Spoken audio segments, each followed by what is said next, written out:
when you don't have public safety, you end up with catastrophic results. For an example, I read recently that if you look at the top 20 commercial buildings in Portland, those top 20 buildings have had a 70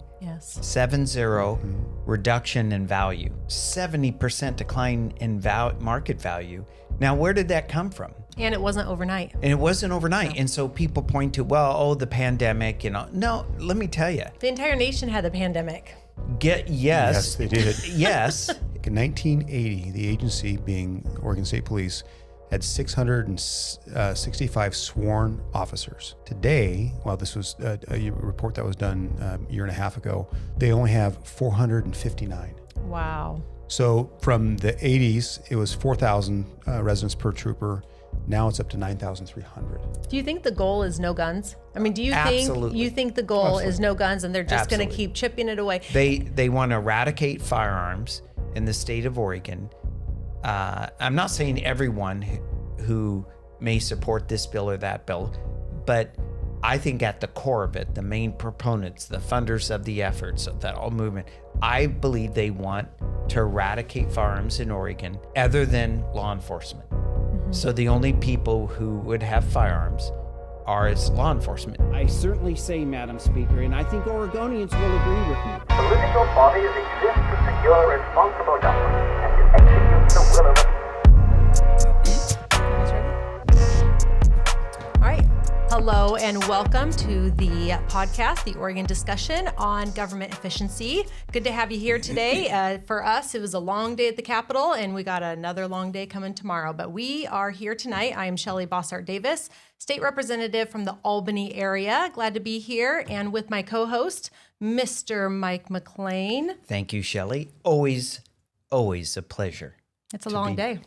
It was a long day, but it always is fun when I get to sit down with you and talk about efficiency in the government of Oregon. And we'll just pull the curtain back a little bit and talk about what's going on behind the scenes. And always a good time to chat. Thank you. Tonight we have, I almost said senator. We have Representative Jeff Helfrich with us tonight. So thank you for being here. Why don't you go ahead and introduce yourself? Hey, thanks, Shelley. I appreciate that. Jeff Helfrich, State Representative for House District 52, which goes from the Dalles Dam all the way to the Sandy River and catches parts of Multnomah County, all of Hood River County, part of Wasco, and part of Clackamas. But for me, I think, as you know, I've been on the show before, but I was in law enforcement for 25 and a half years with the city of Portland, a variety of assignments. I think the best assignment I had was on the Mounted Patrol Unit, where you were in a parade. You waved at you with all five fingers. The people in the parade did. You got the one finger wave when you were in the middle of the protest. So, good times there. But a lot of stuff. Different kind of wave. Different kind of wave. One finger wave. The one finger wave. But I also spent 4 years in the Air Force. 7 countries, 2 conflict or war. Desert Storm 1. The first and Shield. You were part of both. Shield and Desert Storm, and then I was in Honduras for a while, and then I was a bomb dog handler and got to do some really interesting assignments for presidential detail stuff, or finding bombs in a war zone. So had a very interesting life. But growing up in Colorado and Nebraska on the family farm and ranch, and just learned hard work and what that means to apply that to this job and trying to make some sense out of the chaos that we call Salem. Yeah, no, that's absolutely. And I want to get into, we're going to talk a lot about public safety today, but something that happened today that I think that viewers will be very, very interested in, and part of your public safety background, and also the area that you represent really got you into this room, and that is recreational liability. So yes. I think that it segues, right, with public safety, but could you tell us kind of what happened on the floor today, and also really what's leading up to it? Because you championed this. This is huge for your district. And you have been talking about this for years. And I think that we're getting somewhere with this that's very exciting. Yeah. So it's in 2014, there's the Bagby decision. It's a very lawyerist type to talk about, but basically the Supreme Court ruled that they couldn't use waivers to waive liability, and caused a huge ripple in the industry here in Oregon, not just in the ski industry, but anything that revolves around waivers. And with that, the businesses tried to figure out how they could actually be safe and get people to waive certain being injured, whether it was their fault or the operator's fault. That really got into the weeds with the attorneys. And I'd be very remiss without recognizing Senator Mike McLean that's sitting to my right, that was very instrumental sitting in the room and organizing those thoughts, because my fear was true. When the lawyers got in the room, they tried trying the case in the middle of it and trying to get this bill across the finish line. But basically what it does is it saves our $17 billion recreational industry. And that's a huge thing. It's just not skiing. It's whitewater rafting, anything that doing with mountain biking, hunting, fishing, any of these guide services. And it is a huge win for the industry. It's going to go back over to concurrence on the Senate. They sent a bill from the Senate to the House. We've amended it on the House. A lot of time, a lot of effort, a lot of long nights for people. And I was there the very last night when the final negotiations finished, and I had a headache listening to that. But it's really cool to see. And it passed the House 55-2. Right. It really was an incredible what has happened. And like I said, you come from a district where this is really important. It's important to all of Oregon, but you also come from a district, Mike, that this is incredibly important with outdoor recreation. And so this is going to be a big deal for your district. It is. And, neighboring my district is, of course, Mount Bachelor, and Central Oregon in my district and my neighbor district has so much of our economy and just our quality of life is connected to recreational activity. And, the Supreme Court striking down waivers based upon, in that case, the determination that it was unconscionable, doctrine and law that says, hey, if through process or substantively a waiver is unconscionable, it means it violates public policy. And so I think following that, there was definitely uncertainty about what waivers would be determined to be lawful. There was a later case just about, recreational liability as far as the immunity statute. So it was quite an effort, and I was part of that working group to come up with a way that could be, equally hated language by all sides. It's a good deal when that happens. Yeah, but and I think it is, but it was acceptable in that people knew, okay, this is better than status quo. And it did take a lot of effort and a lot of late nights and negotiation. But in the room were Republican and Democrat members from the House, Republican and Democrat members from the Senate. And we just kept working. And I think what the room did is commit to get it done. And, but folks like, Jeff and, other members of the legislature who were advocates to make these changes really set the table. And had there not been that pressure from the industry, and even pressure from, the Trial Lawyers Association and those who advocate for the injured, there was, it was time. And, it's been a long time coming. But when you don't have that pressure situation that you've got to get it done, there's always escape routes for people who don't agree. This year it was unique because there wasn't an escape route. We knew we had to get something done. That pressure of time, I think, was like that final point to make the other pressure actually produce something that was helpful. And also, I feel like, over the last year or so, maybe more, the headlines that have come out from whether it's Timberline Lodge or, you just name it, and how prices have soared and really going to put people out of business. Yeah, general liability premiums for our recreational providers, whether it's ski resorts, whitewater rafting, et cetera, have just become so big that viability of the businesses really came to the point of like, we're now going to see places shut down because of affordability. But, Jeff Helfrich and others just said, not on my watch. Yeah. I think the other part is we can talk about a $17 billion industry. We can talk about all the things that of our state have lost with jobs and manufacturing. But this is what people come to Oregon for, and what our people that live here want to go do is recreate. Just for context, my district alone in the Hood River on Mount Hood, You've got Timberline Lodge.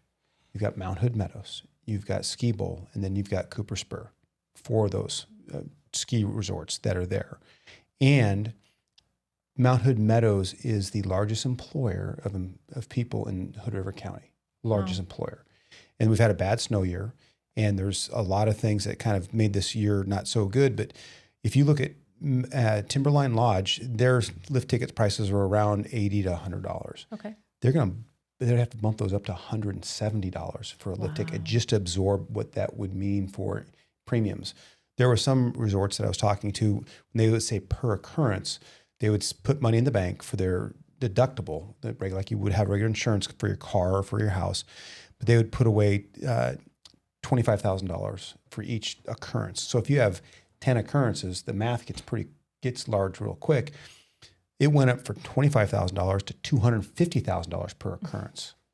And what people don't understand with the ski industry is they sell their season passes a year ahead of time to help fund their operating costs for that upcoming year. That's how they get money coming in, because there's a point in time where they're not making any money selling tickets. The resort is empty, if you will, unless they have mountain biking. Well, mountain biking is one of those industries. If you don't have the waiver, you run off the side of your trail and you hit a fence post and you become paralyzed. Same problem. Yeah. And so it's through all of Oregon. It's just not in Hood River, but it's throughout the whole state. And this is a huge win for the industry. And like Mike was saying, it's everybody was in the room. Not that we lock everybody in the room, but people committed to getting it done. Yeah.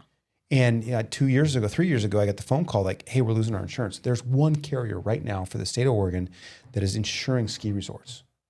One. That's not that. Others pulled out. Yeah, they just left. And as soon as there's not competition, prices are going to rise because they're the only game in town. Well, everybody. And I would like to say, having been one of the people in the room crafting this, is the biggest incentive I had is when I would have to face Jeff. Come home. Yeah, because we live here. Who would say to me, did you get it done? No. And I'd tell him, well, there's this language section 2. We got to work through this. And Jeff would just go, Yeah. Yeah. Get in the room, get back in there, get it done, and get it done, because my district needs it done. Yeah. Yes, and it so does. I hope your constituents know how brutal you were to me. Yeah, I was not pleasant at night. Like, come on, let's get it this fixed. done. Let's go. Well, it's true. And, we got it done. Excellent job on that. And Jeff, really, you should be, your constituents should be really encouraged with how focused you've been. And this has been 3 years you've been working on this. So congratulations. Thank you. Appreciate that. That's been incredible. So let's talk about public safety in the state of Oregon. And why don't you give us, maybe let's start off with on a scale of 1 to 10, those that are in charge of Oregon's government right now, on a scale of 1 to 10, where would you put their focus or priority on public safety? And give us a reason why you're ranking it that way. It depends. It kind of sometimes just depends on what your priorities are and who that legislator is. If you would say that, I believe the department heads want to make sure they're fully funded and they can provide quality services, whether it's Department of Corrections, OSP, Oregon Youth Authority. There's been problems in the Department of Corrections, problems in Oregon Youth Authority, but I believe they're a high priority wanting to get the right things and the right policies in place. Now, legislative body, just a few years ago during 2020, it was anti-police everything. Then all of a sudden elections come around, then all of a sudden, everybody's pro-police. Well, we didn't see that this session. You've got this masking bill. We had a bill in the House where it's going to be aggravated felon in possession of a firearm. When you would get arrested with a gun, it's one charge. If you had a trunkload of guns, it's still one charge. Well, the restorative justice crowd, the Schmidt show that you would see in Portland, didn't want that to happen. They don't want to have more charges. They don't want to hold people accountable. And you still see that now. And it's unfortunate because people want to feel safe at home. And so you say ranking, it depends on where you're at. I've always been an advocate. I sit on public safety ways and means, and we had a list of how are we going to fund all these public safety agencies, and my list was law enforcement and Department of Corrections and the D.O.G.E. the court systems, having all those type of things funded first, besides the niceties. We got to make sure public safety is front and center, because if we are a law of nations, and if we can't enforce those laws, and hold people accountable, you see chaos. No, absolutely. Absolutely. We've talked before on this podcast about the decline in, let's talk about OSP staffing relative Yes, to right. population growth. Right. Where are we? You guys probably know the stats, but where are we now as far as it's been steadily declining from when? Since the 80s? Since the 90s? That's right. Per capita, we're at the same level we were back then. And of course, that was coming out of the time and, the declines of the budget during that, malaise, if you will, or, the great recessionary areas, the decline of timber economies, et cetera. But when we saw Oregon's revenues increase coming out of the Great Recession, there wasn't restoration to the number of troopers. And representing Senate District 30, which is 43% of Oregon's landmass, is Senate District 30. And, you can just sort of, if you will, put your finger in the middle of the state and say, okay, everything pretty much south and east is this district, is you've got the need for troopers on these roads. You got pressures on counties and their deputy patrols. But yes, the number of troopers, I was quite... my tone was indignant, but I voted against the state trooper budget because it wasn't enough. When people said, well, where are we coming up with the money? I said on the floor of the Senate, I'll tell you where I can get $1 billion. I have ideas. Right out of OHA. Yes. We're spending money on folks that came to the United States without getting proper documentation. It's not reimbursed through Medicaid from the feds. So Oregon's footing the bill. And, if that's your priority, I understand. And there's some logic to it about emergency room use. And we're not here to debate all that. That was a decision made here. But when you tell me we don't have enough money for troopers, when you don't have public safety, you end up with catastrophic results. For an example, I read recently that if you look at the top 20 commercial buildings in Portland, those top 20 buildings have had a 70 reduction in value. That's a 70% decline in market value. Now, where did that come from? And, and it wasn't overnight. No. And so people point to, the pandemic, No, let me tell you. The entire nation had the pandemic. Yes, they did. yes. And so when you don't invest in public safety, when people don't feel safe to have their kids out, or, even people are troubled to have workers during their times of the day, you know what? Everything suffers. Now, that is an acute example of problems in Portland, but we've seen also other urban areas because of policies passed here in the state that public safety has become a big problem. And this session, and at least I'm in the Senate, I'm not on the Ways and Means Public Safety. I'm on Ways and Means 2 subs and then the full committee, but I'm on the Judiciary Committee in the Senate, and just monitoring a lot of the bills that are being introduced. You sometimes want to ask people, where have you been? Have you not seen what's going on in Oregon? Thankfully, not those bills. I mean, there were some bills I didn't agree with passed, but generally speaking, it was muted, but not,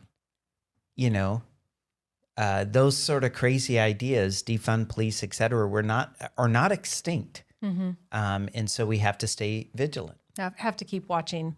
And so as we're talking about kind of Portland, you're very familiar. I just was looking up a stat real quick. In 1980, the agency, being Oregon State Police, had 665 sworn officers.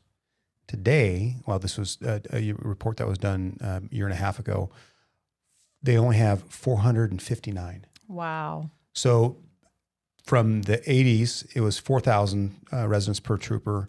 Now it's up to 9,300. So over double. Doubled, almost Over double in 40 some years. And the land mass of Oregon's not changed. No, it hasn't. Land mass has not changed. Probably most roads haven't changed. I don't think we've added. Wait, maybe we added 205.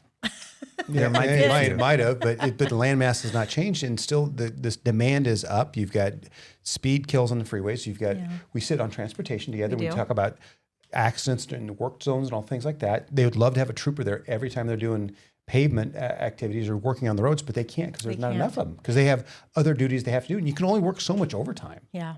And you're only capable of working so much overtime, but then you can't physically work anymore. What are you going to do? Why are you pulling? You can't just rely on overtime. You have to have the right staffing and the right abilities and the formulas to get it done. Because what really happens is they miss that drunk driver. They miss that taillight that was an easy stop to say what's going on here. And all of a sudden they're drunk and they didn't have their headlights on or something like that. You talk about what have they done to public safety. There's a bill that says you can't pull somebody over for a violation of having your headlights not on. Mm-hmm. What is when you don't have your headlights on? Three things are true. You're out misbehaving, you're drunk, you forgot to turn them on, or it's an equipment violation. Usually when you're running out there without your tail or your headlights on and your lighting equipment in, say, gang-infested area in Portland, you're looking to cause problems. And you want to be able to stop them because there's going to be activities that you can interject or intervene in and stop something bad from happening. And what year did they pass that? It was in 20. Was it 20? Yeah. That they did that along with a slew of other. Yep. It was the Congresswoman Bynum now that was on that rampage. You mean Law and Order Bynum? I saw Yeah, her commercials. yeah. I saw her commercials on TV. I was dumbfounded that she's She's Law and Order. Yeah. Except if you look at her record in the Oregon legislature. And then maybe she's not. And then maybe she's You were not. asking something about more about Portland. I interrupted. Well, Sorry. I mean, you're very familiar with it, with your Yes. background, and as he's talking about the decline in that, and we also know that bills like House Bill 3115, which was Kotek's tent city, that went through, absolutely horrible, and the correlation between that happening and a slew of other bills, but that happening and what we're seeing on our streets in cities across Oregon, but specifically into downtown, like explain like the nexus between those two when you're not fixing the root of the problems. How is that impacting public safety and our law enforcement? So a lot of people that are in the tents, there it's by choice. There are some people that just bad luck. They got there where they were at for a series of events in their lives. But most times they're there for a reason, and drugs has affected them. And when you have these concentrations of people that are using the cover of being homeless and they don't have to do anything other than they want to go get high, get drugs. So let's talk about Measure 110, how that impacted. That in itself, you not only were able to possess drugs for free, you could live on the street free, and people are caring and want to help people in Oregon. I watched it in the city of Portland. You had the food lines, the blanket lines, everything like that. When I was in the Mountain Patrol, you see these people coming through. You were enabling that behavior. Portland was known to be, this is a great place to come. Winters are mild, and if it does get kind of cold, they open up shelters. The tents that are loud on the public right-of-ways and all these other places, that causes problems. And then that filters into the neighborhoods, causes criminal activity. Either it's just simple theft around the house, car break-ins, stolen cars. I don't know, these things that are underneath the cars that try to Catalytic converters. the catalytic converters and stuff like that. All those things get stolen, and it impacts people, and they leave. There's a migration outflow, and I don't care what anybody says. We got more people coming in. That's one study from a van line company bringing people in. When I saw that headline from Tina Kotek, and she said that there's people moving into Oregon, and I was like, no, there's not. We know there's not. She used a statistic from U-Haul. It was one statistic from U-Haul that they were like moving vans in, and she claimed that people are moving into Oregon. I'm not even kidding. I just, 2 years they ago, are not. 2 years ago, 20,000 people exited Multnomah County, and they took $2 billion worth of tax revenue that the city was counting or the county was counting on. They decided to go somewhere else. Well, when I say $2 billion, it was $2 billion worth of income, right? The Income, tax yeah. revenue on that would have been obviously much There's lower. The percentage. Correct. But I mean, we've heard from some of the urban areas like Portland, and they're saying, "Hey, we have revenue problems because assessments on these commercial buildings are down. Right. A lot of people who pay the income tax, one of the second highest in the United States if you live in Portland. Behind Manhattan, right? Right behind, Manhattan. They're, down. So much of it comes around this notion of public safety. And I think what we wanted to know is that ultimately, what did this session do this year about public safety? And I can say, at least in the Senate, and from what I've seen coming from the House, there was not more harm. There are certainly some bills that I didn't vote for, but generally speaking, there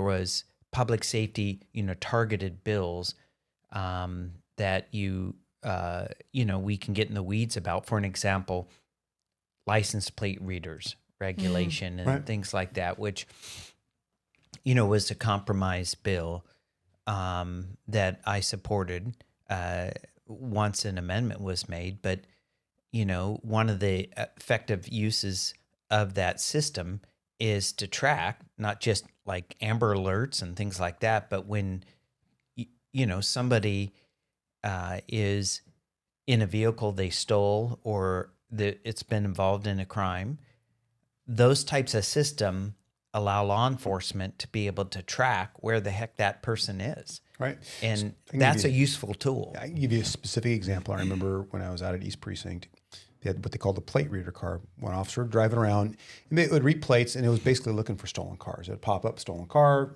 follow it, take the person in custody.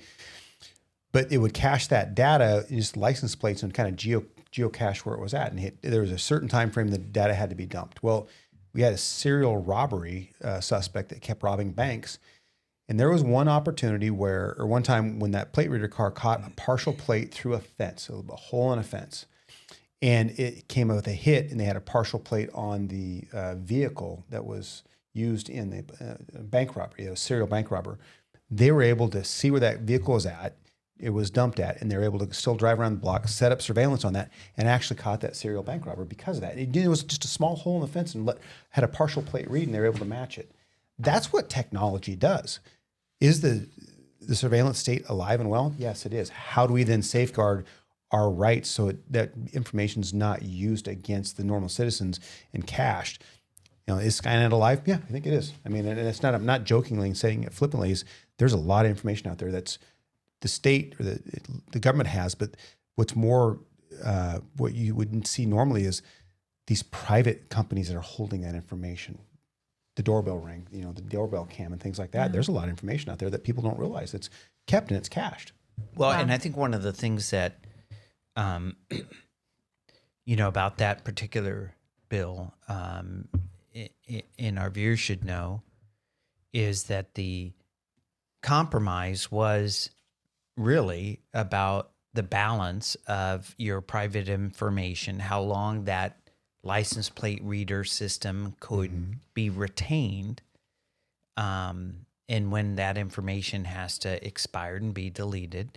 And so the balance between, all of us and, surveillance state, and the need for a tool to be able to basically say, hey, we got to use this tool to track down this violent person, this bad guy, this, missing, et cetera.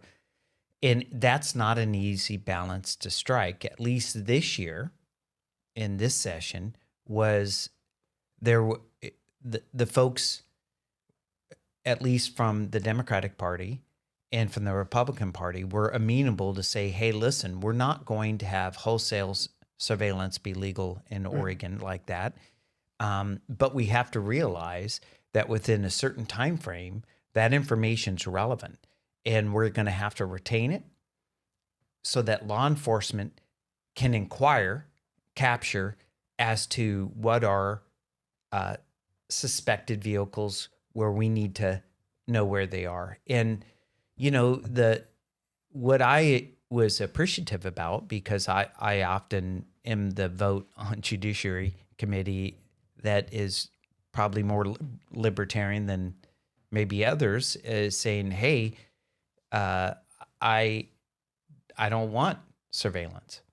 But I was satisfied that the compromise, and so now the governor, I'm sure, will sign it, and so Oregonians should know that yes, law enforcement will be able to use plate reader systems, but only, and that data will only be preserved for a short period of time, and they have to have a reason. They can't just sort of surveil everybody. There has to be a justification to say, we have a need to know where this plate is.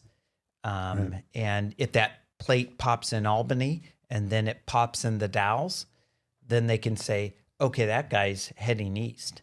And then they can alert folks in Pendleton to say, he's coming your way, pick him up. Right. And so I sat on the House floor today and we had the debate, and it was a robust debate, and I appreciated it.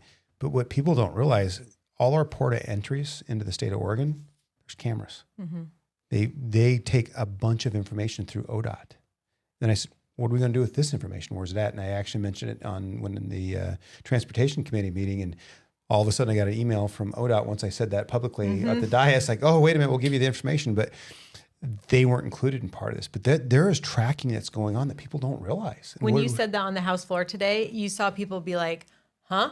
Like, wait, what? ODOT has what information? They have cameras. They can track everything, all the vehicle movements. And people just don't realize it. Yeah. Because, well, they're not law enforcement. You're right. It's ODOT. Yeah. Yeah. Well, I think that we're talking, a specific bill right now. One thing that I find maybe not shocking, because I've been in the legislature for a few years now, but whether you're talking about business or we know that businesses are leaving the state, we know that unemployment is rising, we know all of these things that we see in the headlines that is pretty horrific and that makes Oregon very much anti-business, is you're looking at, like, this is your opportunity, legislature, to make some bold change and to turn our way out of it. I think that, though, with law enforcement, public safety, some of the policies that we've enacted over the last many years in the legislature, they see what's happening. And here again, like I just said with business, you're looking at public safety, and we have the opportunity as a legislature to make bold change and start course correcting. Why aren't we? Because there's special interests that don't want it to happen. So we can make bold change. And where I will give the legislative body a lot of kudos was back in the 2010s, there was the mom and pop meth operations. And the pseudoephedrine that you could buy over the counter, it was used. They'd melt it down, make the methamphetamines. They'd have it either in a meth house or in a mobile meth lab in the back of a car. And I scoffed when I heard that, oh, you're going to have to show your ID. You can only get so much over from behind the counter and all that. I'm like, this is never going to work. Because when we would find a mobile meth lab, we'd have to call out. No, were you in law enforcement at that time? I was in law enforcement at the time. So you're watching it as from I'm watching it from that level, that view. And that view was, my officers would find a vehicle, a tweaker vehicle. It's got all the beakers and all that stuff and all these bad chemicals that can kill you in the moment if you inhale it or you get it on you. And you would have to call the hazmat team out and they take it all away. From the day that law was passed to almost a year later, it was almost a 95% drop in mobile meth labs and meth labs in houses because of that pseudoephedrine. Created super labs in Mexico, but in bushes you saw the fentanyl, the drug tunnels, and all those things coming under the border. But that was a law where they took a bold step, and everybody's like, I rolled my eyes like the biggest hard roll. What year was that? You said like 2010. 2010, somewhere in there? Yeah. 2010, was that the year that it was 30-30? It was 2011 and 12. 2011 and 12. Okay, so it would have been right before that. Interesting. I just wondered what the makeup was. So that is an example of how you can make bold change. I think we have the opportunity to do so. We see homelessness increasing. I think even we've thrown $2 billion plus at it, from the state and the county and the city. And I believe that the latest statistics that I saw was that there's an increase of 35% in the last 2 years, regardless of the money spent. Like that there's some opportunity for bold change that we could make on the homelessness front, that we could enact policies, but this legislative body doesn't want to do it. I'm going to suggest it's priorities. They don't have the internal fortitude to do it because there are special interests that want to keep it going. There is the industrial complex for homelessness, these nonprofits, and you saw it with 110 where needle exchange was considered treatment. No, you're just enabling somebody to continue using the drugs. And the homelessness where there was taking advantage of those dollars coming in, people, having really nice houses and not actually giving services. Now, Mike, I just happened to be over at the Senate today, and Senator Robinson pulled a bill to the floor. Was that about drugs? Yeah, it was about marijuana, and his goal was to have Oregon at least communicate to minors that marijuana has serious consequences.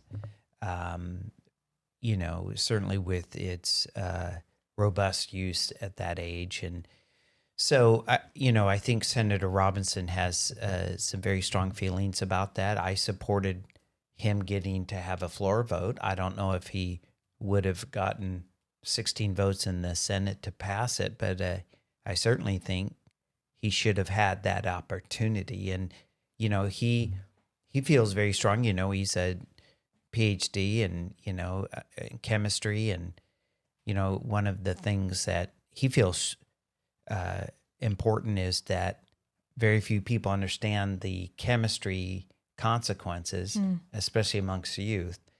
And he just wanted Oregon to say, yes, we're permissive, adults can use marijuana products, etc. A lot of people do, but his advocacy is, adults are different. And but as we thought it would happen, he was not given that opportunity. But I did hear, since I was there, I heard one, maybe two Democrat senators actually say, I would vote for this, but I can't because of precedents. Like, I don't want to set a precedence, which to anybody who's listening means typically, if there's a bill pull, Democrats vote one way, it's procedural. It's seen as procedural. And so maybe they wanted to vote for that. Do you think that they were being honest? They actually would maybe vote for it? Yeah, I do think there are Democrat senators that are advocates about not only marijuana, but everything from nicotine to all sorts of different things, and that they feel Oregon needs to be more aggressive. I always laugh because, the advocacy of keep Portland weird. Anything goes here. It's like, yeah, be weird, but be safe. Right? Let's make sure we're safe, and we want our kids to be safe, and et cetera. So we did pass a bill, and I voted for it too, that said, hey, federal law doesn't allow sales of nicotine pouches like Zen to anyone under 21. Oregon had not included in the definition of tobacco being banned under 21, the nicotine pouches, the Zen. And so what we did is we aligned ourselves with federal law. And so and I think some of those advocates in the Senate also wanted to see Oregon be more aggressive, that saying, hey, this does cause chemistry in your brain, and a lot of these young brains, this has real consequence. But when, a bill pull is that mechanism, for readers, where you say, look, I haven't been able to get my bill out of committee because the committee chair wouldn't allow a hearing on it, et cetera. And one way to remedy that is to pull a bill to the floor where you say, okay, we're bypassing committee just to get this to a floor vote. And because Noah wasn't able to, have the robust hearing and move his bill, he wanted to do that.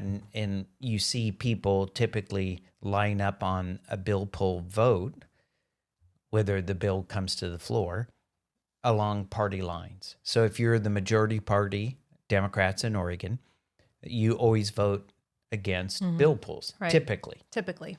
And what you did hear accurately, I heard it too from not just a few, but I think a lot of Democrat senators respect, Senator Noah's advocacy on this, and they wanted to see that bill on the floor too. It was just a little out of the ordinary.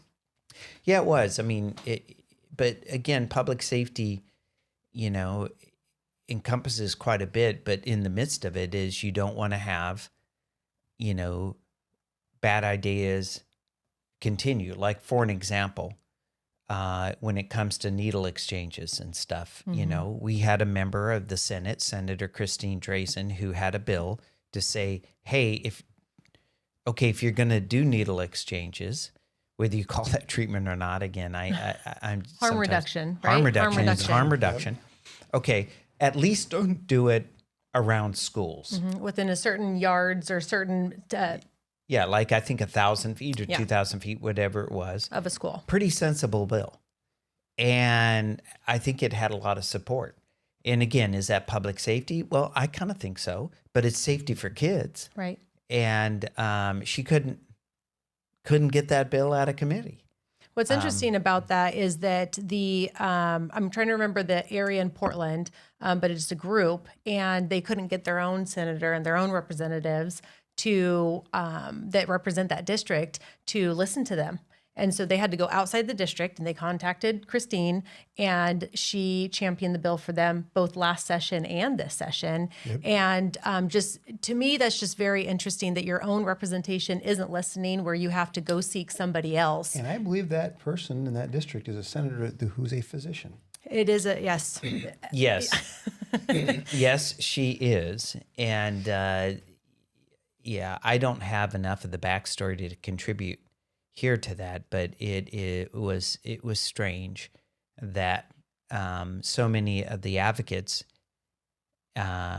for safety for kids and et cetera suddenly lined up, at least when I say members of the Senate, to say no. And we did a bill poll on that as well. Senator Drazen said, let's bring this to the floor. Let's put this in context real quick. So, have been around needle exchange programs, search people. You can get hepatitis, you can get AIDS, any other communicable diseases from a poke from a needle. And so when you have a physician or somebody in the medical field that when they draw your blood, they're gloved up, they have all these things and these needles that will get put in a little compartment that will seal itself, and you can put it in the hazmat box and all those things like that.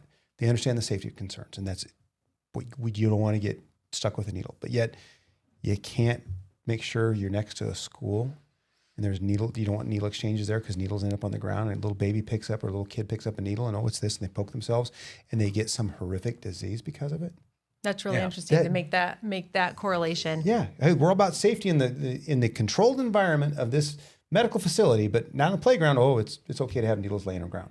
Are you kidding me? Well, and that is the most asinine thing I've heard. Mm-hmm. The same, and again, this was a partisan vote. Mm-hmm. You can speculate that there may have been some angst about giving Senator Drazen a win, right? But nevertheless, the same people, the same split of votes in the Senate that wouldn't pull that bill, who wouldn't agree to vote on that bill to ban needle exchanges within 1,000 feet of schools or whatever the number was, that same vote count that was also held that says, hey, but if you're in school, you're a younger person, and you want to go through gender identity care. What do they call that? Gender affirming care. Gender affirming care, and you come into Oregon because your state won't allow a minor to go through that. They passed a law that said we're going to shield that information. We're going to shield and even protect the doctors that do it. And so I sit back and think, okay, these same group of folks that didn't want to vote on banning needle exchanges near schools all voted to say, oh, but we're going to allow, children to come into the state of Oregon to receive gender-affirming care, and some of that can be quite invasive. Without those children's parents even knowing, right? you Yeah, don't I mean, even that- have to you- tell the right. parents. You don't have to, and we're going to prohibit information being given out to other states who might be investigating that. And we're going to shield liability from those who participated in it. And I just think, man, how does that compute? But the phrases and the drum beats are always about compassion, right? They're always saying this is compassionate. We're showing love and compassion to these poor children from other states that get brought here. And we're showing, just like when it was, cashless bail, right? And all compassion.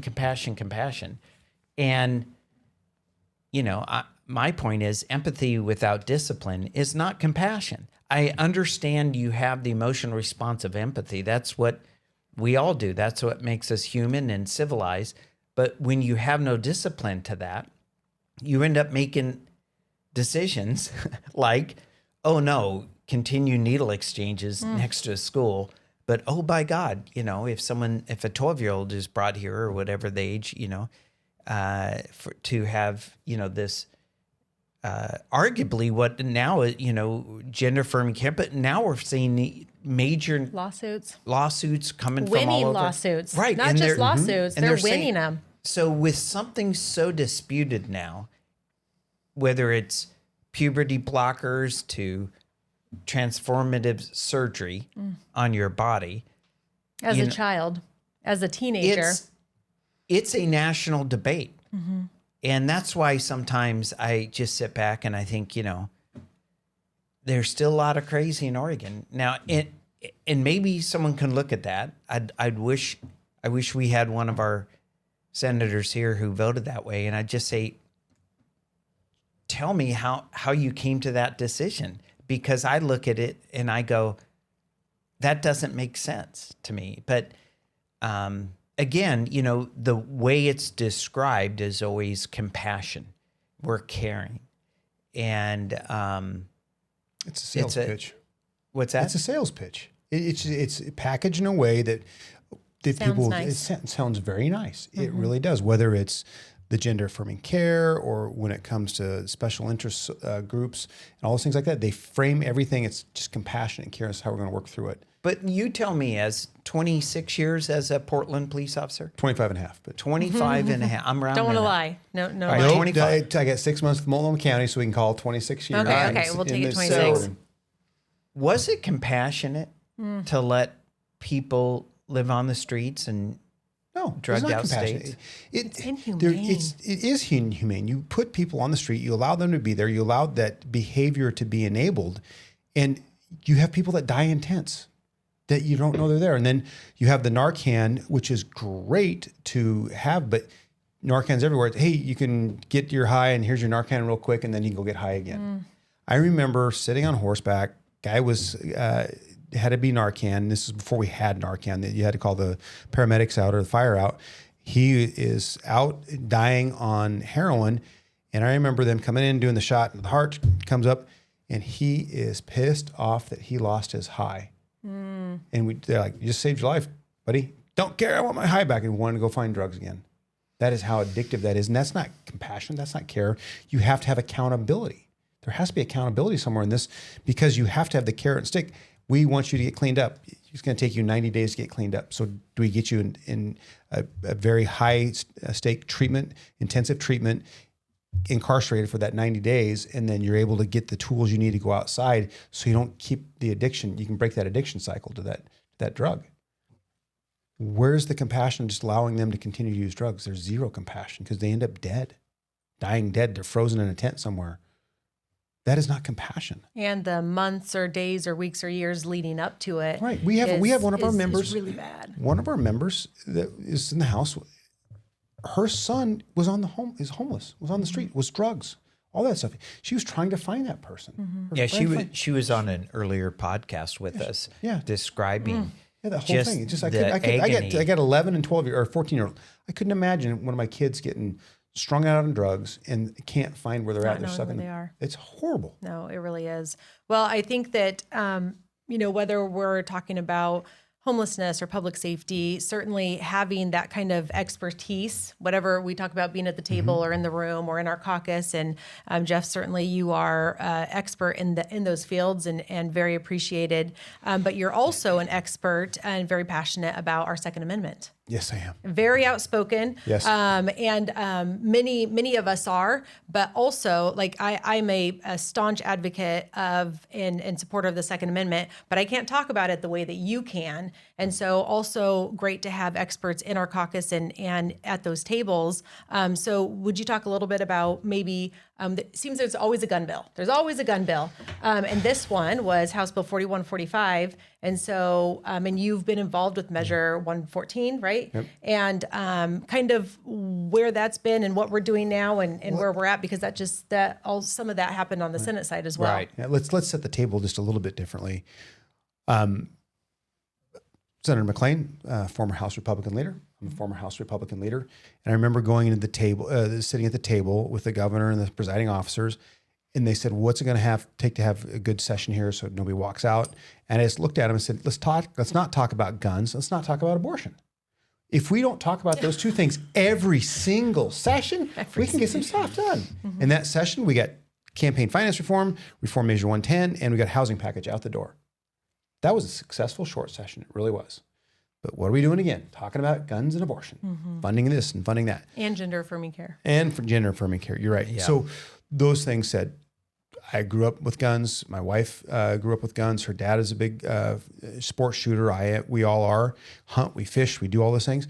It is our right under the Constitution. And they want to continue to chip away at lawful ownership, people that haven't done anything wrong and want to continue going down this road of taking people's guns. It's not going to make you safer. It does not make you safer.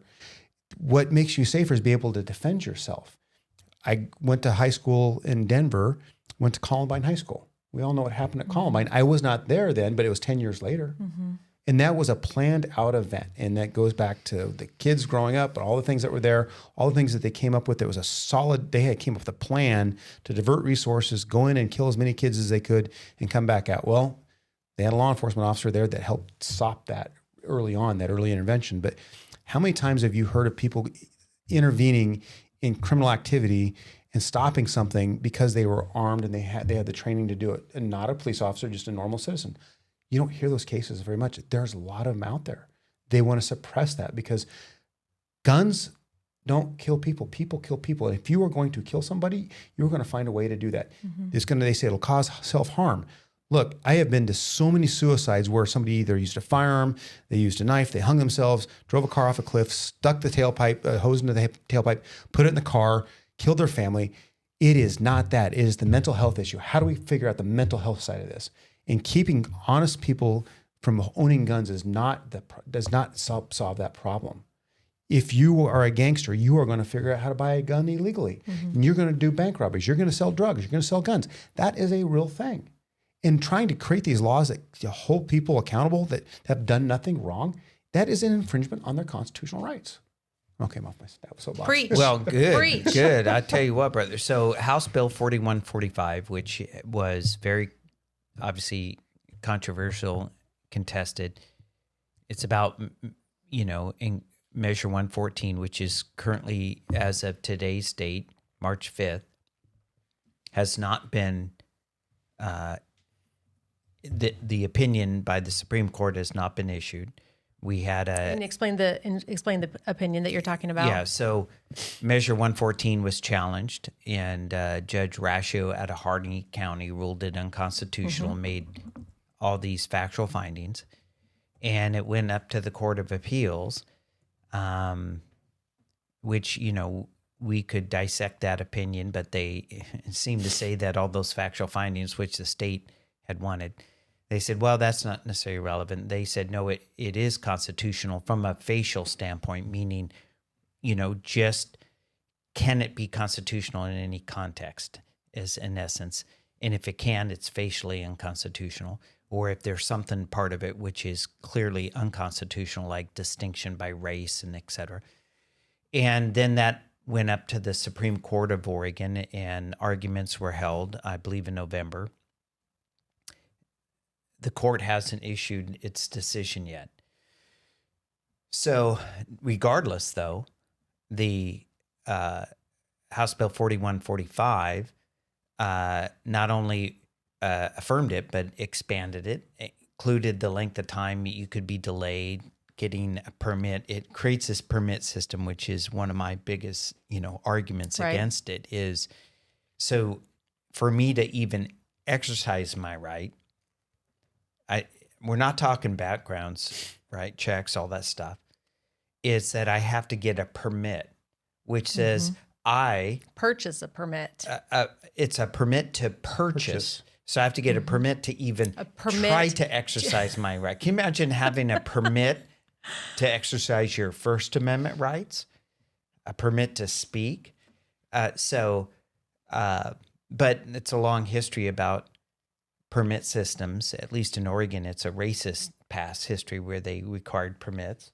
And then that was done away with about 100 years ago. But sure enough, here we are again, right? In a permit system. But anyway, it was making that more expensive.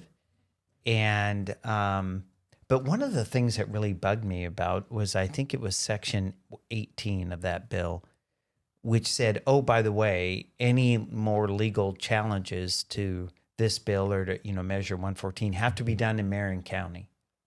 Yes. So it basically said all the other judges are substandard, or you districts where Republicans are more plentiful, your judges are excluded from making decisions. They're not qualified.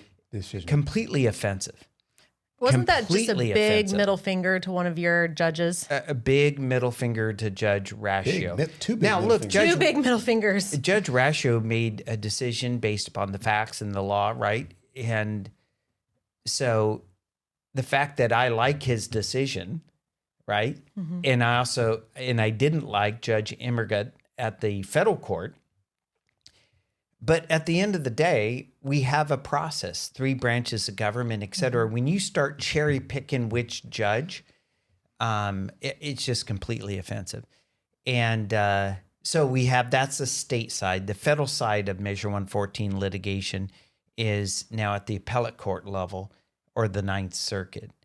And they haven't ruled either. But under the existing law today, Measure 114 has been suspended pending what the Oregon Supreme Court says.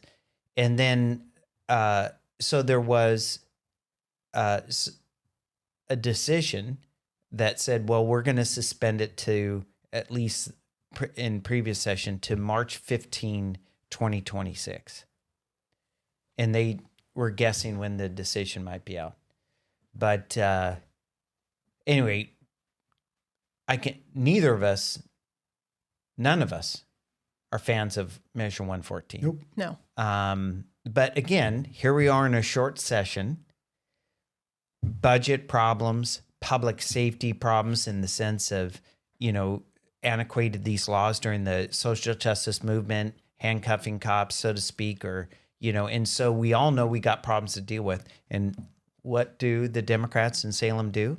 Run a gun bill. Run a gun bill. They have to. Run a gun They can't bill. help themselves. They just have to. And you just think, has there been a session other than the one you mentioned where they haven't? I don't think so. No. There's always always one out it's there. always a loophole we're closing. And Like I even in 17 or 18, they had the boyfriend loophole. the boyfriend loophole, the Charles, right? When people bring up, no, we got to close the loophole, and I'm like, you did that 9 years ago. Yep.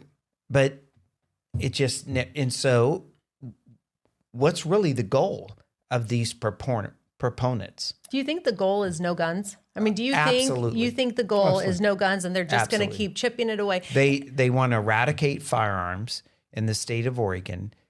I'm not saying everyone who may support this bill or that bill, but I think at the core of it, the main proponents, the funders of the efforts, that whole movement, I believe they want to eradicate firearms in Oregon other than law enforcement. So the only people who would have firearms are as law enforcement. Now, we all know that's in violation of the Oregon Constitution and, the Second Amendment to the federal Constitution. And when you try to engage with them and say, okay, then you can understand their strategy. Let's make it so hard and so expensive that even though we're unwilling to actually try to amend the Constitution, we're going to try to kill this right by 1,000 cuts. But one after another after another. And we talked earlier, just even tonight on this podcast, that they wrap it in something shiny or something language. It sounds nice, right? It's common sense gun legislation. It's common sense. Mike, it's just common sense gun legislation. Child safety, the whole thing. But, in the end, you sit back and you say, I know where you're headed. I know what you're trying to do. And we're not buying it. And it's a right. I know you hate the right. You hate the Second Amendment.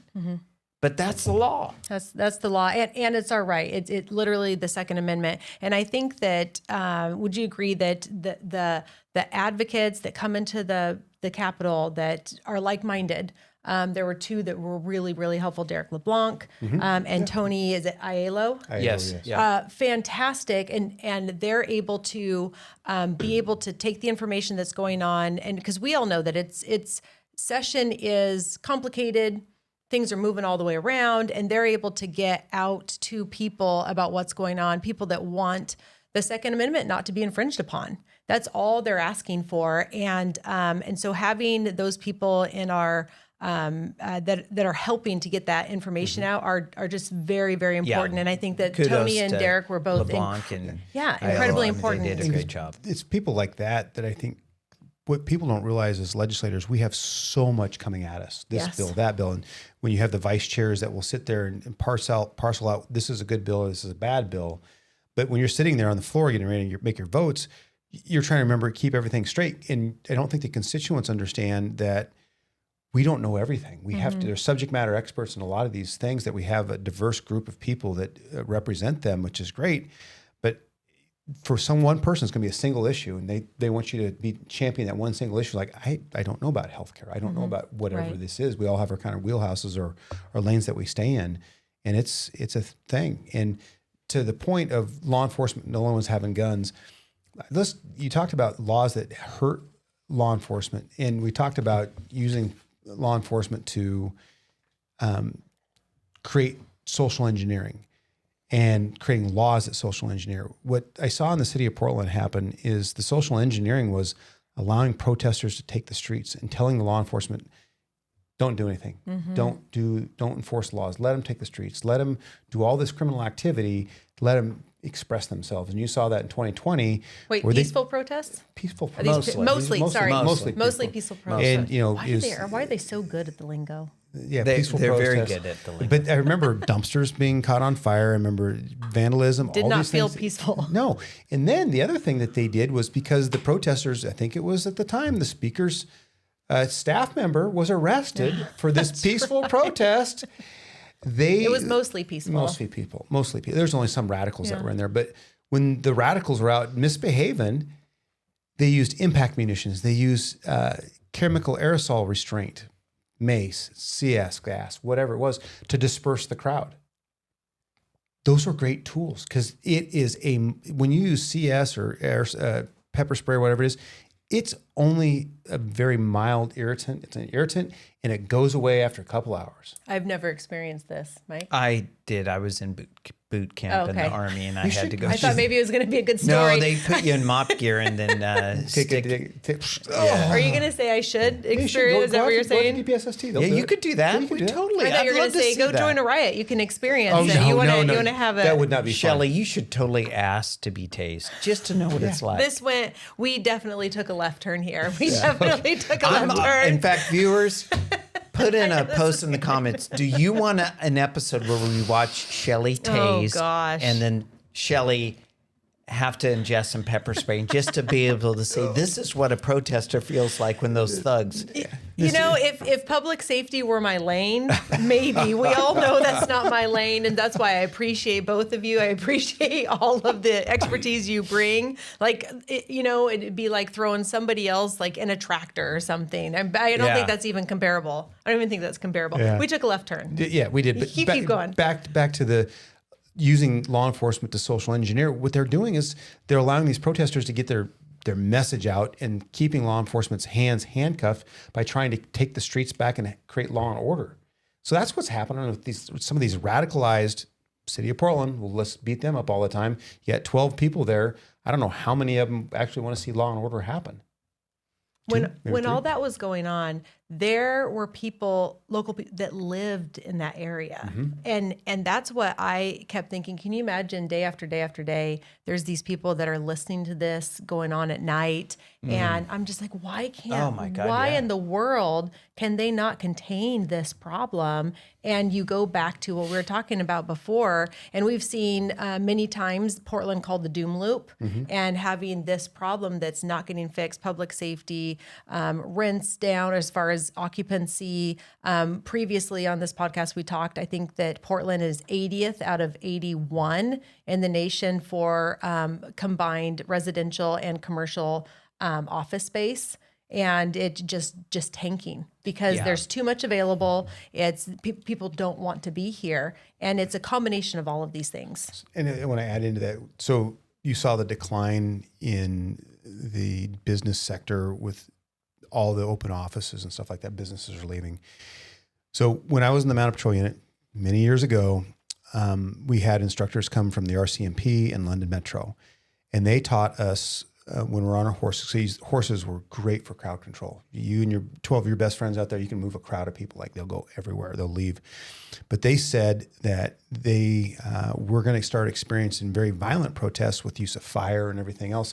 It's like over in England, a soccer match goes sideways and they're throwing Molotov cocktails at the police. And it's just part of the party. Hooligans. The hooligans, yeah, it's part of the party.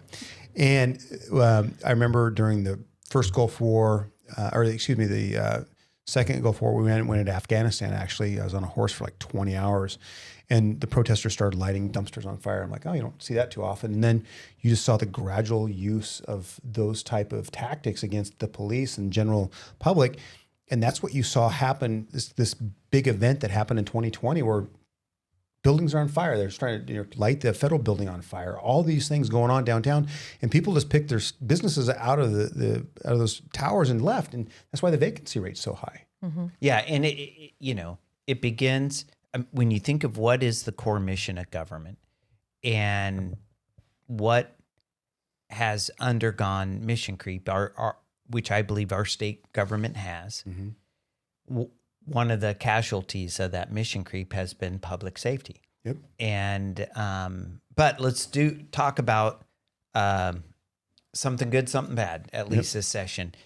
One thing that did pass is House Bill 4157. And that was Senator Kathleen Taylor from Portland has been trying to get this done for 12 years. So, shout out to her. And what it does is it basically says that if you're a sex trafficking victim and minor, and you're or a sexual assault victim, et cetera, that if you make a hearsay statement, and what that means is you're being interviewed, right, by a police officer. And, they typically, because it has what they call indicia of reliability, statements made right after the trauma, right? And then you've got an arrest. Now the perv is going to trial. That child victim is available. So the rule was that their prior statements are hearsay because they're available to talk, so they can tell the story again. And so many of them are re-traumatized, and especially these young kids, or by that time the trial comes around, they've been pressured. And so what it does is say, even if they're available for trial, that this new law provides that certain statements related to these, child trafficking acts and et cetera, are admissible, even though they're hearsay, and judges make an independent determination. This means, frankly, that more pervs, child traffickers, et cetera, are going to be prosecuted successfully and convicted like they should be.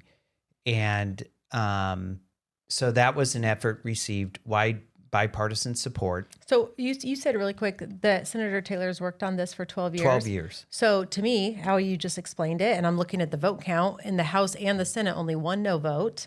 Why did it take 12 years? Is it watered down, or why did it take that many years to pass? Well, it would be great. And Kathleen Taylor is a very effective senator and, a friend. I would love her to come on the podcast and That would be talk interesting. about why something that seems so obvious took 12 years to make happen. Yeah.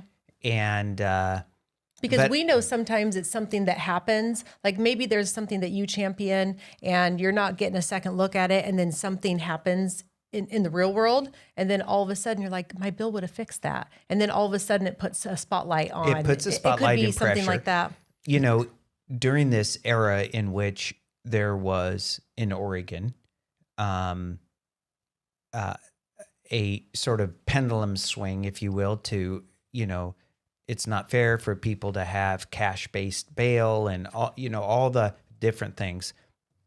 I think there was concerns that the confrontation clause of our Constitution, which says you get to confront, the witnesses against you, which is a constitutional protections, but there's exceptions for that, very historical, well-defined. And so it's like there, during that swing of the pendulum, there were advocates who said, hey, I get it, but this doesn't meet the declarant unavailable provision of an exception to the hearsay rule, the rule of evidence. But I think also, it's her story to tell. Mm-hmm. And, but good on her, Representative Tran, Turi Tran from the House, co-sponsor. She's doing a wonderful job advocating for, I think, public safety issues, Rep Tran, on, the massage parlors being trafficking and all of that. She's a champion for that. So Representative Tran and Senator Taylor deserve great applause for their advocacy, and we finally got that bill done. Or I should say, they got it done. I supported it. So that was something we did for public safety. Love it. One thing we didn't do, however, One thing. in the Senate. And by the way, I want to loop back to House Bill 4145. Okay. It was amended in the Senate to push that date out to January 1, 2028. So a delay. So it just delays the implementation of Measure 114, so it gives time for the courts, even the federal court process, to take place. And that's all it does. And we had some discussion in our caucus on the House side about whether it was better for the bill to die or better for it to pass with a 2-year delay. And we came to the conclusion it was better for it to pass with the 2-year delay. Now, would you concur? I concur. Okay. And I believe it passed unanimously in the Senate to say, look, push it out, do nothing. But it has the effect of just completely gutting and throwing away House Bill 4145. Yay, Yes, right? it's huge. It really is. Is that going to have a big deal. vote in the House? Is that up for concurrence? It will be up for concurrence, I think, Tomorrow. I believe it'll be up for concurrence tomorrow. So, of course, the legislative leaders in the House could just simply not concur or not allow that vote to be even put on the floor prior to sine die. So as we speak here today, we don't know the outcome. Prediction? Well, in one, we deal with, House rules and what happens if we do this or not. And one of the other conversations we had is if we didn't concur, let's say it's up for concurrence, but we didn't concur and the Democrats also didn't concur, then it could go to conference. And the fear with it going to conference is then you can amend it. And so that's not going to happen. The Senate's not going to do it. I can So I think guarantee you. So if I'm looking at my crystal ball, I think it comes up for concurrence and we vote yes. Right. And we concur, and then the delay stands. So that's what my crystal ball says. Good on Speaker Fahey if she allows that concurrent votes to even take place. Oh, so you're saying it could just die? It could just Yeah. die. So those are the two things that I think could happen. It might not come up, or it comes up and it passes. So the other thing that happened, which I didn't agree with, is that we had 3 different minority reports on bills. Was that today? Or you're talking in general? Two today and 1 last week on specifically convicted felons in Oregon who do not have legal status here to be here. Oregon passed in 2021 a law that said, hey, we're not, even if someone's a convicted felon, they have an ICE detainer on them, that convicted felon's in prison, we're not going to allow our Department of Corrections to even acknowledge the ICE detainer. We're not going to allow them to anymore track any additional information on whether someone is here legally or not when they're in prison. So it's a complete ban. Here's the problem. Now these convicted felons are being just released in the street instead of picked up by ICE. And so we ran a bill, minority report in the Senate that first said convicted felons. Mm-hmm. There's some angst, and Democrats said, well, no, that could include, nonviolent felons. So then we ran the next and said, oh, all right, you're in charge. I get it. But couldn't we just say felonies where there's a victim? An Oregonian. Crimes. Right. A victim. Could you just say, I get it, or victimless like driving while suspended, et cetera. But just how about felony crimes where there's a victim committed in Oregon if you're here illegally? At least could we not just acknowledge that ICE wants to deport them based upon their felony conviction? Just in that group that you're talking about. Right. Just answer, no. All Democrats voted no. So then the last one wild. we went. That is such an 80-20 issue. The last time today was the third one, and I carried it, and I said, oh, okay. How about if it's just convicted felons of violent crimes, Measure 11, rape, kidnapping, murder, just ick of the ick. Could we hand them over to the feds rather than let them stay in Oregon? Could we do that at least? No. That's wild. No. So here's something to tie this all back to That Senator was Taylor's. a partisan vote, by the way. All Democrats said no. And I'm shocked by that.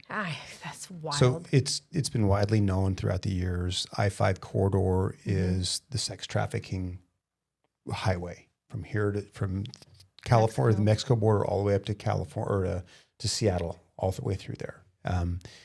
So you look at Senator Taylor's bill, the hearsay, and the sex trafficking that's going along in here, and then you look at the people that are bringing these kids up and sex trafficking from south of the border.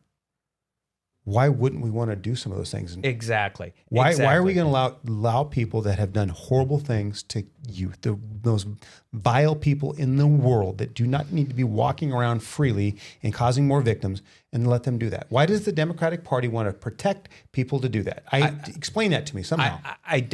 I don't know, but I point out to people that yes, Oregon is a sanctuary state. Okay. I'm saying that's in the past. That's the decision. Okay.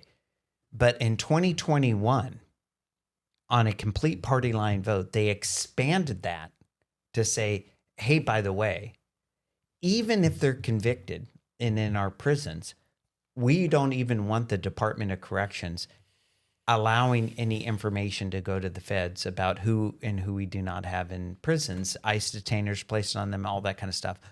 and I heard arguments, well, no, we still do that. And then we came up and said, no, we don't. And here's the proof. Then it was like, yeah, but you can go to a website and the feds can just look at the website. No, that information, at least my understanding is, doesn't even go there, right? Because they're banned by this House bill in 2021 from anything. And so with all these bills that were put forth dealing with immigration, expansion of the sanctuary state beyond government actors to now, rental agreements, which there are some arguments there that you can't deny based on national origin. So, and I get that at immigration status. Okay. There are certain bills that, make sense.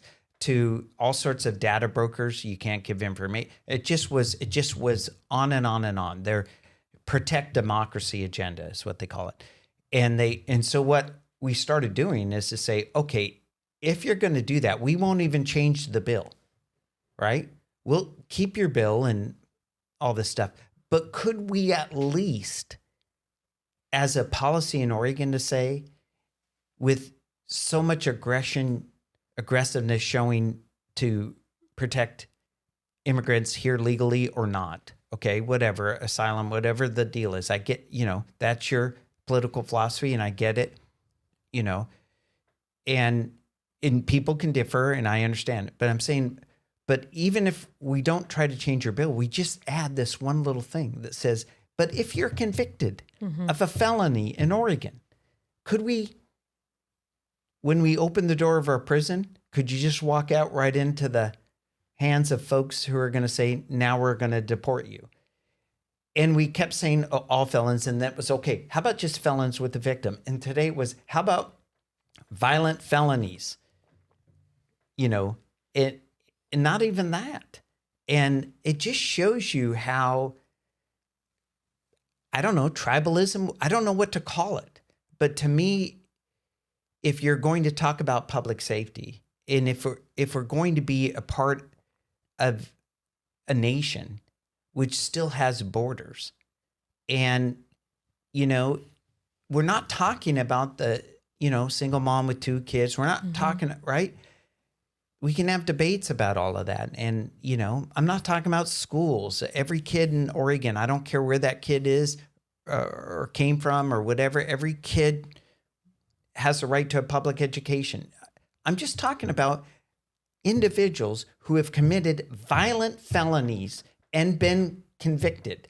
They've received due process of law and they've been convicted. And now they're in prison. Could we not, amongst at least those guys? That's the worst part, I think, when we're inside that building and doing this, because some of these things absolutely don't make sense at all. And I think if you were to have a private, off-the-record conversation with most of those that voted no on that, I think in their heart of hearts, they probably, if they didn't have the pressure on them from the outside groups or whatever, I think they would vote for it. I think if you, I would hope so. And in private conversations with me, we're private, so you're not wrong. But I will say that if you just look at Oregonians and whether they live in Prineville or Portland or Paisley, all the towns named Pease, I guess. Okay, whatever. If you ask Oregonians, honestly, someone who comes here and has committed a violent felony in this state and done it to someone here, and there are victims, wouldn't you agree that, you know what? You're not going to stay here. Yeah, no, we know You are going to be sent back. You are being handed over to the feds. I got to believe a vast majority of Oregonians would agree with that. I'd say it's an 80-20. I'll bet it's an 80-20 issue. It's the other part is I think that law when it was originally intent was not going to use law enforcement to enforce immigration laws. Right. That's all it was. That's all that was. That's a Fed issue. Let the feds do it. I think that's the don't use origin state of it. resources. 1987, right? Right. Bipartisan. Yeah, and 1987. It's changed a lot since then. It's obviously gone far and away grown past legs. its original intent. And I think Oregon was the first sanctuary state in the nation. Might have been, but Yeah. you know, when we passed a law in 2021 on a partisan basis, and to just say we're going to not even allow our Department of Corrections, the prison, to even track it anymore, that information. We're banning them from tracking it. We're banning them from even acknowledging, you know, the ICE detainer, et cetera. And, you know, that decision to me was about public safety, and it exposed the fallacy of this idea that it's uncompassionate. I don't know how, I don't know, other than sheer raw tribalism. I get it. They can't stand Trump. They don't want to be seen as doing anything which could, you know, and there's good people that would make arguments, and I'm all about arguments and having debates and reasons, and let's have it, right? And I'm not even getting into that because right? I'm just saying, could we agree on this? You know, I mean, could we agree on this? And the answer was no. Right. So that was the big disappointment on public safety for me for legislative session 2026. And that was today. Yeah. To further your point, Mike, Old Town, Chinatown, drug haven, pharmaceuticals can be bought at any corner there, whatever you want. We would arrest people. We usually grab the dealer and find the person they sold the drugs to, but a high percentage of the time, they're Hispanic males selling cocaine, selling heroin in Old Town, Chinatown. Grab them, take them to Old Town Precinct, start processing there. Didn't speak English, had no ID. You had enough people that could speak enough Spanish to where you're from, point on the map, Honduras, Nicaragua, wherever it was from. Arrest them, let the process go. We'd fill out a quick sheet, take the picture, the name that they gave, and then we fill out a fax form. Back in the day, faxed it off to the immigration. That was it. Put them to jail, and then they had the ID, who it was, where they were at, what they were lodged for. Then they would deal with it. That was even taken away with the laws as they expanded into that. And that was that using public resources? No, it's just like, where are you from? Point on a map. Are you here legally? No. Okay, and just let them know about it. Not enforcing anything. I'm taking them to jail for a state crime. Yeah, that part's not your job. Not so my you job. just sent it off. Yep. Yeah, it just seems that it's become so politicized that we couldn't even get agreement on measure. You know, people have committed those crimes in Oregon. Real victims, people having to live with that trauma, and to release them into our communities, you know, rather than to even acknowledge. I mean, we're not using resources to deport. We're not doing anything. No. We're just simply saying, hey, this rapist, you're being deported. Mm-hmm. Murderer, you're being deported. And it's not like we're deporting him. The state of Oregon isn't. And the feds have even signaled, we want that guy out of here. Mm-hmm.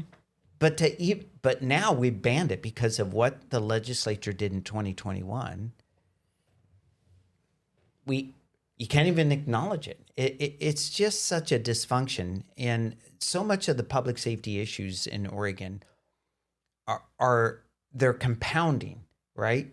And we've got to get our streets safe. We got to make Oregon beautiful. Oregon the beautiful, right? We are beautiful.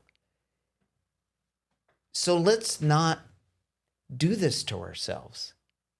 I mean, we proverbially keep shooting ourselves in the foot every time we do something. Create a law like there's one of the representatives says the longer we stay in the building, the longer the other party has a chance to screw something else up and create another law that's going to inhibit Oregon being beautiful. Well, one thing is, as we wrap it up, Jeff, thank you for serving in law enforcement. I got to tell you, that's a hard job, incredibly hard job. And you did it for 25 and a half years for the city of Portland, some for the county. How a guy in a war zone I mean, I've heard some of your stories privately, but someday you should tell them. I hope you tell your kids someday of, you know, can you imagine you and a dog and like, okay, well, I'm surrounded by bombs, you know, and I just think of a lifetime of service you've done. And now you're running for the Senate. Yep. Godspeed. Thank you. Well, I think also that, you know, based off of what we were just talking about, as we do often on this podcast, we remind the viewers that this is an election year, that 2026 is an election year. And at the end of the day, if you see this state going in the wrong direction, it's up to Oregonians to course correct. Yeah. And so if this, what you were speaking obviously today on your Senate floor and even today, and it's just mind blowing, the decisions that are being made inside that building, this is in the hands of the electorate, as it should be. And so whether we're talking about public safety or a slew of other issues that we can certainly be doing better on in this state, 2026 is an election year, so people need to be paying attention. Yes, absolutely. And you're running for the Senate, and District 26, and also thank you both for your service, to both of you. Very, very much appreciated. Yeah, I often think JAGs are a lot like guys have to I love go when he in there does and this. deal with bombs. Same. Chair Force Warrior. I am part of the chair force, and I want to tell you. All right, it's not comparable.